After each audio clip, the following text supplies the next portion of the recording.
I, 38, female, almost 9 years ago. We'd been married for 3 years, and he'd been a good husband, but due to a huge misunderstanding, he left me and then served me with divorce papers a few days later. He didn't even give me a chance to explain, and so he never found out the truth. I was so hurt by the fact that he'd decided that he wanted to leave so fast that I didn't contest the divorce either and let him go. I used to be a housewife then. One day Nick came back home to find my ex-boyfriend Joe, 38 male, in the house with me, and he turned around and left without a word. The three of us knew each other from college, and Joe and I had dated for just 3 months before I realized I had feelings for Nick.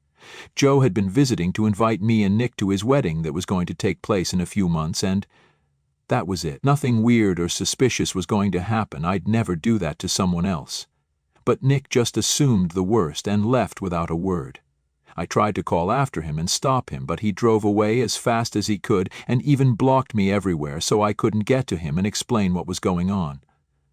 I didn't even know where he was and spent the next 2 days sobbing and panicking.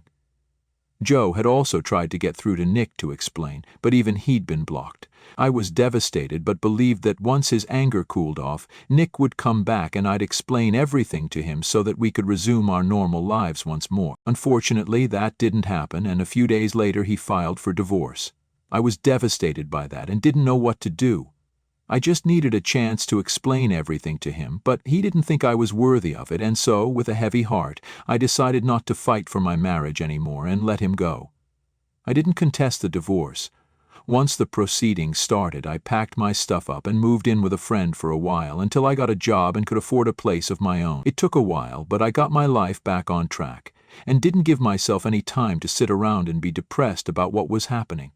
I was angry about Nick's behavior and will always be. I deserved a second chance, or at least the chance to explain, but even after so many years of being together, he didn't think I deserved it. I felt betrayed and hurt, but I knew I had to look out for myself now, so I got a job and eventually moved into an apartment of my own as well. By then, my divorce had been finalized as well, and even though I didn't get much out of it, I was content. I just wanted to move on with my life. And that's what I was doing. I also attended Joe's wedding a month after my own divorce and had a blast reconnecting with my old friends from college. Nick had skipped it, just as I'd expected, and most people were shocked to learn that Nick and I had parted ways. All of them had expected us to stay together forever, as had I, but life had other plans. Attending Joe's wedding turned out to be the best damn decision I'd ever made, though, because there I met Chris, 40M, the man I'm currently married to and even have a daughter with. We had a conversation at Joe's wedding, and I did feel sparks instantly, but I held back, since I'd just been through a divorce and wanted to work on myself before I rushed into anything else. I wanted a break from men, so I exchanged numbers with him but didn't text for a while. A year later, I was finally in a better place mentally and felt ready to date. As luck would have it, I ran into Chris yet again at a work event, since we work in the same field, and I finally agreed to go out on a date with him. 2 years later, we were getting married, and another year in, we even had a daughter who's almost 5 years old now. A lot of time has passed since my divorce with Nick, and I'm a brand new person now. So you can imagine my shock when after all this time, Nick shows up at my doorstep out of the blue. That happened a few days ago, and I'm still reeling from the shock of it all.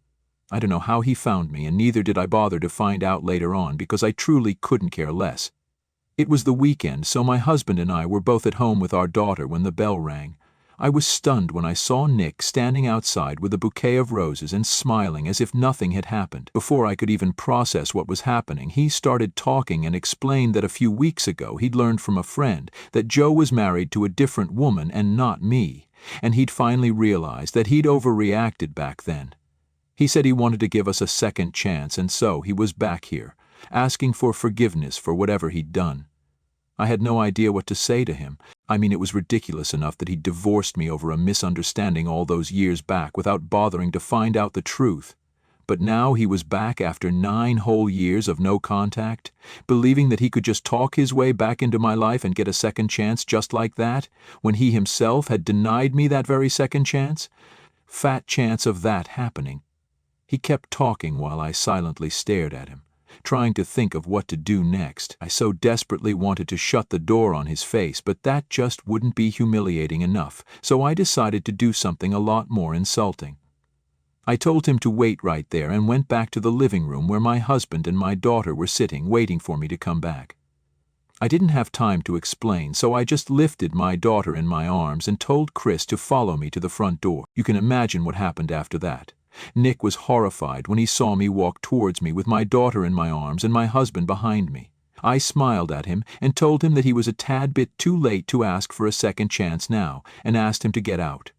After a second of silence, he turned around, ran to his car without another word, and drove away. I was really pleased with myself, and I finally felt like I got the closure I'd been looking for all those years ago. Once he was gone, I sat Chris down, and when I told him that it was Nick and told him what he'd said to me, we ended up having a good laugh over it. He was in over his head if he had really believed that I was just going to take him back, no questions asked, after what he'd done to me 9 years ago. I didn't even know why he'd thought it would be a good idea to just spring this surprise on me without doing his own research first. One look at any of my social media accounts would tell him that I was now married and even had a daughter, but I guess he couldn't get through since I have private accounts everywhere. Even then, he could have asked our old friends and tried to find out what I was up to. Chris believes that he's so self-centered that he must have assumed that I would have waited around for him after he'd left, hoping that he'd come back someday, and it sounds like a pretty spot-on assessment of his character, even though Chris has never even had a conversation with Nick. It's been a few days since then, and I'd thought that he'd leave me alone after what had happened, but this morning he sent me a message on Facebook from a new account and said that he was incredibly hurt by what I'd done. He genuinely wanted to apologize to me for what he'd done in the past, but I'd made a mockery out of the whole thing. He still feels sorry for what he did, but he also thinks that I owe him an apology as well for trying to humiliate him. Am I the a-hole for what I did to Nick? Update 1. So, I decided not to reply to Nick's message. He really didn't deserve even an ounce of my sympathy or forgiveness, let alone an apology. My husband was right. He'd definitely just assumed that I'd still be waiting for him and would readily accept him once he was finally ready to come back. He'd always been a self-centered guy, and, sadly, I'd overlooked all the red flags before I got married to him. They were always there. He didn't suddenly change overnight, but, sadly, I was too blinded by my love for him to see him for what he truly was. Once we got together, he'd always make it very awkward and uncomfortable for me to be around any other guy, even if we were just friends. He wouldn't say it straight to my face, but he'd taunt me about it later and make a huge deal out of it, so I started avoiding my male friends altogether and would only speak to them in Nick's presence and never without them. He also told me to quit my job and be a housewife because his job required him to spend long hours at the office, so he wanted our house to be for him when he came back, and he said that he didn't trust anyone else to make sure of that other than me. I was honored back then, so I readily quit my well-paying job to be the perfect housewife for him. And despite all that, I gave up for him. He didn't even give me a chance to explain my side. I'd always felt that Nick was especially jealous of Joe, given the fact that he was my first boyfriend in college, and I was with him before Nick, so he'd be extra possessive of me when it came to Joe. He never had a reason to, though. Since I was always loyal to him and would never even imagine cheating on anyone but, he clearly didn't think that highly of me. After our divorce, I was really torn up, and it took me a long time to pull myself together and give love a second chance. A lot of you guys have been saying that I jumped from one relationship into another, and maybe it's true. I don't know. I can't exactly deny it, because getting into a relationship just a year after a divorce might be too quick for some people, but I'm glad that I did it. I took that leap of faith, and that's why I have the best husband and a beautiful daughter today, so I'd say that I'm pretty content with how my life has turned out. I'm not going to apologize to Nick, but I guess I do owe him a thanks. At the very least, since, if he hadn't left me, then I might still have been stuck in an unhappy marriage. Update 2. Okay, so I found out a couple more things about Nick. Apparently, the reason he hadn't known anything about my life was because he'd deleted all his social media, and for the past few years he'd been living in Seoul for work, so he'd lost touch with his old friends from college as well. He'd moved back just a month ago and had got in touch with a friend of his who wasn't really close with me, so he didn't know about my marriage, but he did know about Joe's. which is all that he told Nick, and that's how he landed up on my doorstep. It's still bizarre that he chose to approach me, even after almost a decade of not being in touch, but whatever. I'm over it now. He hasn't texted me after I ignored his message, and I don't think he will either. I also told Joe about what had happened, and even he was shocked at the audacity that he had, showing up without any warning and expecting me to just take him back, and even demanding an apology from me because I decided to insult him the same way he'd insulted me. My daughter did ask me who that man was, but I didn't tell her the truth because she doesn't need to know. I told her he just had the wrong address, and that seemed to pacify her, so she didn't ask about it further. I don't think I'm ever going to tell her unless she somehow finds out on her own, which feels really unlikely. Update 3, Nick texted me again. After almost a week of no contact, I guess I'd forgotten to block him, which was kind of silly on my part, but I'm really busy with work, so I'm not beating myself up about it. Coming to the text, he said that he still has a lot of things that he wants to talk about and wants to meet me. He also said that he doesn't mind that I have a husband and a daughter and would still like to give our relationship another shot because he knows that that's what I want as well deep down. He's insinuating that I'd be down to cheat on my husband with him, basically, which is just so ironic because isn't that exactly what he left me for 9 years back? I was speechless when I saw that text because it was so disgusting. I couldn't believe that he even had the audacity to send that text to me and thought that I'd entertain it in any way. I warned him to leave me alone and then blocked his number because I sure as hell don't need this man back in my life. It's disgusting the way he can't see behind himself. I don't understand why he still believes that I have any feelings for him at all, apart from hatred. Because I think I made it very clear when he came to visit me that I didn't care for him anymore and my family is all that matters to me now. He should have just taken the hint and left me alone instead of showing me how low he can go and what a creep he is. Ugh, it's making me feel so icky to even speak about this. At least now he's blocked, and whatever disgusting message he decides to send me next, I won't have to see it. I'm trying to erase the memory of the first one from my head as well, to be honest. It's just gross. Update 4. It's pretty ridiculous how some of you guys are accusing me of still being into Nick. No, I'm not into him. But I do hate him, which, I think, is pretty frickin' natural since I was literally married to this guy before he abandoned me. And of course, I told Chris about that text. I'm not a cheater and never have been, so I definitely would share something like that with my husband. It goes without saying that I love him more than anything in the world, and I wouldn't do any such thing that would put my marriage in danger. The only reason I'd even opened the door to Nick in the first place is that I have a bad habit of not checking who's out there when especially my husband's home, and I'm working on it.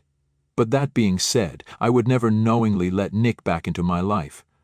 I don't want him back in my life either, so it's sickening that people are accusing me of doing that. I hope this clears things up. Update 5. So Nick dropped by again, and I didn't open the door this time without checking who it was first, luckily. My daughter was out with my husband to meet his parents, and I was supposed to accompany them, but I got caught up with work. When I realized it was Nick standing out there, I told him through the door that he needed to leave and that he wasn't welcome here anymore. I thought I'd made myself pretty clear when I said that, and it meant that he was supposed to leave, but he refused to listen. He told me that he was in town just for a couple more weeks, and then he'd be in another country. I was confused as to why he was telling me this since I didn't really care, but then he said that this would be convenient for us.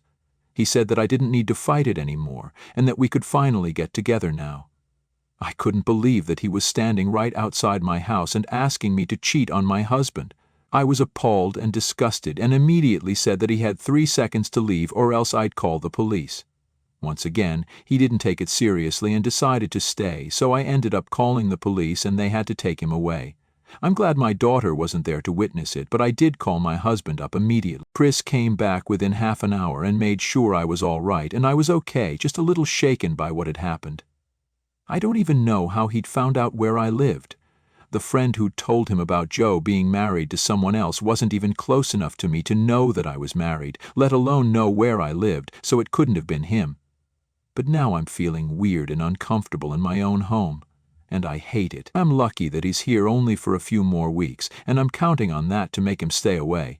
It isn't even myself that I'm worried about the most, it's my daughter. I'm not saying that he'd put us in danger. He doesn't seem psycho. Yet. But I surely wouldn't put it past him. Even today, while I was hiding out in the living room and waiting for the cops to arrive, he was begging me to give him one chance. He thought I was bluffing about the phone call and didn't buy it even though he'd heard me reporting him on the call. I think that's just him being super delusional. Right now, my husband and I are considering amping up the security, and we're going to speak to his uncle who works in the police and get his advice on what to do next, because this just took a super weird and creepy turn. I don't want to stick around to find out what he does next. Update 6. I think I found out how Nick traced me.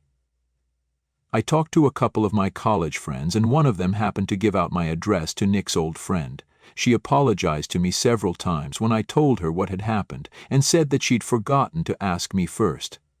I'm obviously still pissed about it because her forgetfulness has led to a crapload of problems for me now. I'm taking a breather from this woman now because what she'd done was immensely stupid. You don't just give out people's addresses without asking them first. I think even second graders would know something as basic as that. I haven't heard from Nick after he was escorted off our property by the police, but we're still considering moving, just in case he was lying about being here for only a few more weeks. Chris and I don't want to risk anything, especially since our daughter goes to school nearby, and I'm feeling incredibly paranoid and anxious about how this situation has turned out. So we're still considering a move, and the only thing holding us back, ironically, is our daughter. She loves our home and has been very upset ever since she learned that we might have to leave. So any tips on how to deal with this are welcome. Until then, we're just trying to figure out a way to make this work for us right now without compromising on our safety. Update 7. Nick has moved to Canada, and I've confirmed it with multiple people, so I know he's gone for sure. He's back on social media again, so that's how they all know what he's up to. He had texted me once after I'd called the cops on him, only to tell me that he still believed something could have happened between us that day, but I was just too scared to let myself do anything. He told me that he'd wait for the day I'd realize, just like he did, that I still loved him and that my husband was just an obstacle in our way and nothing more. He even said that he'd be willing to adopt my daughter to show how devoted he was to me, and sent me his address in Canada so I could reach out to him whenever I felt I was ready. I couldn't believe that people could be this delusional, but at least he was gone. He'd used a new number to text me, so I blocked that as well, and that was it. I no longer have to deal with his bullcrap or worry about him showing up at my house unannounced again. I'm mostly happy about the fact that we didn't have to move because my daughter is so happy that she gets to stay in the home that she loves. As long as she's happy and safe, I'm okay with everything. And now that I know we're not in any danger, I'm not that worried either. We're still keeping the security measures we'd taken in place, though, just to be doubly sure. Chris and I also did read the last message that Nick had sent together. We were sitting on the couch, drinking wine and watching our daughter play, and it honestly felt ridiculous that even after he'd seen my family, he still believed that I'd want him. I can't imagine how any human being can be so self-involved. I even sent Joe that text, and he had the same reaction as us. I'm still not speaking to my friend who gave him my address. What she'd done was very irresponsible, and as a mother herself, she should know better than that. Not only did she put me in a really tough spot, but also my family, and that's something that I just cannot forgive her for. Anyway, my husband and I are planning a vacation to the beach, my daughter's favorite place, in a few weeks, so that we can let some steam off, which is much needed since these past couple of weeks were really very stressful for me, and I feel like I've earned a break. I've been very busy with work, as has my husband, and I'm sure this will do us a lot of good. Thank you guys for all the love and support that you guys have been sending us. Much love.